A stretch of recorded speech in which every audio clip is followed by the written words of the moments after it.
तो चीन और भारत के बीच एक तरफ बातचीत का दौर जारी है, तो वहीं दूसरी तरफ चीन की सेना LAC पर सेना और हथियारों की संख्या बढ़ा रही है। तो वहीं भारत ने भी बोफोर्स की तैनाती शुरू कर दी है।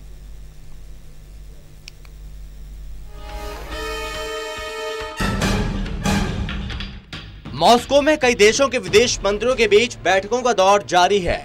इनमें सभी की निगाहें भारत और चीन के विदेश मंत्रियों की बैठक पर टिकी हुई थी।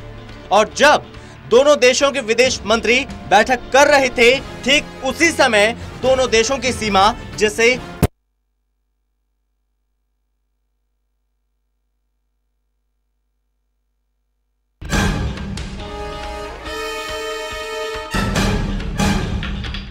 मॉस्को में कई देशों के विदेश मंत्रियों के बीच बैठकों का दौर जारी है। इनमें सभी की निगाहें भारत और चीन के विदेश मंत्रियों की बैठक पर टिकी हुई थी। और जब दोनों देशों के विदेश मंत्री बैठक कर रहे थे, ठीक उसी समय दोनों देशों की सीमा जिसे LAC कहा जाता है, उस पर भारी तनाव की स्थिति थी। दरअसल एक तरफ चीन भारत से बातचीत कर रहा है, वहीं दूसरी तरफ उसकी सेना पेंगोंग इलाके में अपनी ताकत बढ़ा रही है।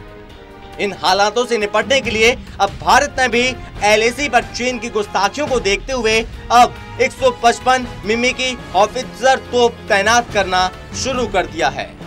रक्षा विशेष बोफोर्स तोप तैनात करना भारतीय सेना का बड़ा कदम है। ये फैसला ऐसे वक्त में लिया गया जब चीन घुसपैठ की अपनी कोशिशों से बाज नहीं आ रहा है। LAC पर इन दिनों करीब 40,000 भारतीय जवान तैनात हैं। वायुसेना भी मुस्तैद है और अब हॉवित्जर तोप भी सरहद पर भेजे जा रहे हैं। चीन ने छोटी से छोटी गलती भी की तो उसे बड़ा खामियाजा भुगतना पड़ेगा।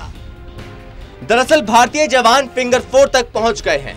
सामरिक रूप से बेहद अहम ऊंचाई वाले इलाकों पर जवानों का दबदबा हो चुका है और तनाव के बीच LAC पर हालात बदल गए हैं। हिंदुस्तान के जवानों ने पूर्वी लद्दाख के अलग अलग इलाकों में अपनी पकड़ मजबूत की है।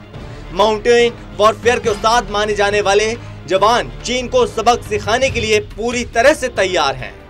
इस बीच चीन को रास्ते पर लाने के लिए अब हिंदुस्तान इंटीग्रेटेड रिस्पांस की रणनीति अपना रहा है। मतलब चीन जिस भाषा में समझे, उसी भाषा में उसे समझाने की पहल होगी।